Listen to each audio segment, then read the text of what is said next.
নমস্কার। কৃষক বন্ধু প্রকল্পের টাকা এখনও পর্যন্ত অনেক উপভোক্তার ব্যাংক অ্যাকাউন্টে এসে পৌঁছয়নি। যাদের ব্যাংক অ্যাকাউন্টে এখনও পর্যন্ত টাকা আসেনি তারা কি করবেন? আপনারা অনলাইনের মাধ্যমে স্ট্যাটাস দেখছেন, স্ট্যাটাসে দেখিয়েছে ট্রানজ্যাকশন সাকসেস, কিন্তু ব্যাংক অ্যাকাউন্টে টাকা আসেনি। অনেকের স্ট্যাটাসে দেখিয়েছে যে ট্রানজ্যাকশন সাকসেসের জায়গায় ব্ল্যাঙ্ক রয়েছে বা ফাঁকা রয়েছে। তারা কি করবেন? সমস্ত তথ্য এই ভিডিওতে পাবেন এবং টাকা কিভাবে পাবেন সেই পদ্ধতিও আপনাকে জানিয়ে দেবো। তাই চ্যানেলে নতুন হয়ে থাকলে চ্যানেলটিকে সাবস্ক্রাইব করে দেবেন পরবর্তী গুরুত্বপূর্ণ আপডেট পাওয়ার জন্য। প্রথমত কৃষক বন্ধু প্রকল্পের স্ট্যাটাস আপনাকে অনলাইনে চেক করতে হবে। সেজন্য কৃষক বন্ধু প্রকল্পের অফিসিয়াল ওয়েবসাইট ভিজিট করবেন এবং আপনার সুবিধার্থে এই ওয়েবসাইটের লিঙ্ক আমি ডেসক্রিপশন বক্সে প্রোভাইড করে দেবো। সেই লিঙ্কে ক্লিক করে আপনি ডিরেক্টলি এই ওয়েবসাইটে প্রবেশ করতে পারবেন এবং ওয়েবসাইটের ইন্টারফেস দেখতে পাচ্ছেন। এখানে দ্বিতীয় যে অপশান রয়েছে নথিভুক্ত কৃষকের তথ্য, আপনি নথিভুক্ত কৃষকের তথ্য অপশানে ক্লিক করবেন। আপনার কাছে নতুন একটি পেজ ওপেন হবে। এখানে প্রথমে দেখতে পাবেন সিলেক্ট অপশান, আপনি এখানে ক্লিক করবেন। ক্লিক করার পর দেখতে পাবেন আপনার কাছে অনেক ডকুমেন্টের লিস্ট এখানে ওপেন হয়ে গেছে। এখান থেকে আপনাকে ডকুমেন্ট সিলেক্ট করে নিতে হবে। এখানে voter card, Aadhaar card, bank account, KBID, mobile number, acknowledgement number, অনেক অপশান রয়েছে। আপনার সুবিধে মতো ডকুমেন্ট আপনি এখান থেকে সিলেক্ট করে নেবেন। যেই ডকুমেন্ট আপনি এখান থেকে সিলেক্ট করলেন, ডান দিকে দেখবেন আইডি কার্ড নাম্বারের একটি জায়গা রয়েছে। সেই আইডি নাম্বার এখানে দেবেন। যদি আধার সিলেক্ট করেন 12 সংখ্যার আধার নাম্বার দেবেন এবং ডান দিকে দেখতে পাবেন আই এম নট এ রোবটের একটি চেকবক্স রয়েছে। এই চেকবক্সে আপনি ক্লিক করবেন। নিচে দেখতে পাবেন একটি সার্চ অপশান রয়েছে, আপনি সার্চ অপশানে ক্লিক করবেন। এরপর আপনার যাবতীয় তথ্য বা সমস্ত তথ্য এখানে কিন্তু শো হবে। সবথেকে গুরুত্বপূর্ণ তথ্য হচ্ছে এখানে স্ট্যাটাস দেখবেন যে অ্যাপ্রুভ লেখা রয়েছে কিনা, এবং ডান দিকে টাকা পাওয়ার ক্ষেত্রে একটি গুরুত্বপূর্ণ স্ট্যাটাস ট্রানজ্যাকশন স্ট্যাটাস, এটা ট্রানজ্যাকশন সাকসেস লেখা রয়েছে কিনা।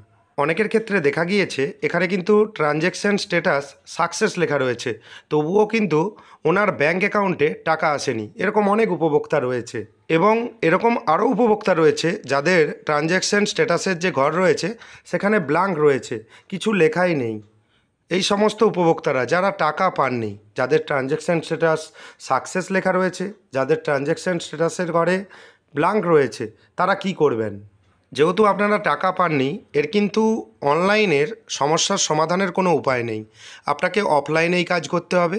প্রথমত আপনাকে কোথায় যেতে হবে? এখন দেখবেন দুয়ারে সরকার ক্যাম্প চলছে, পাড়ায় সমাধান ক্যাম্প চলছে। সেই ক্যাম্পে আপনি যোগাযোগ করতে পারেন। সবথেকে ভালো হয় ব্লক কৃষি দপ্তর রয়েছে, আপনি ব্লক কৃষি দপ্তর বা এডিও অফিসে যোগাযোগ করবেন। মেন ব্যাপার হচ্ছে আপনি যোগাযোগ তো করবেন, আপনি কি ডকুমেন্ট নিয়ে যাবেন। প্রথমত আপনি এইরকম একটি স্ট্যাটাস বের করবেন, স্ট্যাটাসটি আপনি প্রিন্ট আউট করে নেবেন। দ্বিতীয়ত আপনার যে ব্যাংকের পাসবুক রয়েছে পাসবুকের জেরক্স করবেন। অবশ্যই মনে রাখবেন সিঙ্গেল ব্যাঙ্ক অ্যাকাউন্ট হওয়া চাই। যাদের জয়েন্ট ব্যাঙ্ক অ্যাকাউন্ট রয়েছে তাদের ইতিমধ্যেই টাকা বন্ধ করে দেওয়া হয়েছে। যাদের জয়েন্ট ব্যাঙ্ক অ্যাকাউন্ট রয়েছে তারা অবশ্যই একটি সিঙ্গেল ব্যাঙ্ক অ্যাকাউন্ট খুলে নেবেন, তা নাহলে অসুবিধার সম্মুখীন আপনিও হবেন। এবং যে আপনার আগের পাসবুক রয়েছে, যেই পাসবুক আপনার কৃষক বন্ধু প্রকল্পে আগে থেকে নথিভুক্ত ছিল বা রেজিস্টার ছিল, সেই পাসবুক অবশ্যই আপনি আপডেট করিয়ে নেবেন। তা নাহলে অফিসার তো বুঝতে পারবে না যে টাকা এসেছে কি টাকা আসেনি। পাসবুক আপডেট করলেই সমস্ত তথ্য পাওয়া যাবে। দ্বিতীয়ত জমির তথ্য আপনাকে দেখাতে হবে যে বর্তমানে আপনার কোন জমিতে আপনি কৃষক বন্ধু পাচ্ছেন। সেজন্য আপনাকে জমির যে পর্চা রয়েছে সেই জমির পর্চা বা রেকর্ড নিয়ে যাবেন। যদি 2025 সাল বা রিসেন্ট যদি কোনো পর্চা আপনার তৈরি করা থাকে বা বের করা থাকে, সেই জমির পর্চা নিয়ে যাবেন। যদি পুরনো পর্চা বা জমির রেকর্ড থাকে সেক্ষেত্রে আপনি যে কোনো সাইবার ক্যাফে থেকে জমির সার্চিং বের করে নেবেন। অরিজিনাল রেকর্ডের জেরক্সের সঙ্গে সেই সার্চিং কপি অ্যাটাচ করে দেবেন। সেই সঙ্গে আপনার ভোটার আইডি কার্ড বা এপিক কার্ড নিয়ে যাবেন এবং আপনার আধার কার্ড যে রয়েছে আধার কার্ড নিয়ে যাবেন এবং সমস্ত ডকুমেন্ট আপনি জেরক্স করে নিয়ে যাবেন এবং একটি পাসপোর্ট মাপের ছবিও আপনি কিন্তু নিয়ে যাবেন। এই সমস্ত ডকুমেন্ট নিয়ে আপনি পাড়ায় সমাধান ক্যাম্প বা দুয়ারে সরকার ক্যাম্প এখন যেহেতু অনগোয়িং চলছে, এই ক্যাম্পেও আপনি কিন্তু যোগাযোগ করতে পারেন। এবং মনে রাখবেন, আপনি কিন্তু নিজে সশরীরে যাবেন। আপনি অন্য কাউকে ডকুমেন্টস দিয়ে দিলেন যে আমার কাজটি হয়ে যাবে, সেটা কিন্তু হবে না। আপনাকে সশরীরেই যেতে হবে। এবং আপনি যদি না দুয়ারে সরকার ক্যাম্পে যেতে পারেন, সেক্ষেত্রে আপনি ব্লক কৃষি দপ্তর বা এডিও অফিসে সমস্ত ডকুমেন্ট নিয়ে যোগাযোগ করবেন। যদি আপনার কোনো কোশ্চেন থাকে, আপনি কমেন্ট বক্সে কোশ্চেন করে জানাতে পারেন। আমি চেষ্টা করব আপনাকে যথাযথ উত্তর দেওয়ার। পরবর্তী গুরুত্বপূর্ণ আপডেট পাওয়ার জন্য চ্যানেলটিকে সাবস্ক্রাইব করে দেবেন, তাহলে পরবর্তী গুরুত্বপূর্ণ আপডেট আপনার মোবাইলে নোটিফিকেশনের মাধ্যমে চলে আসবে।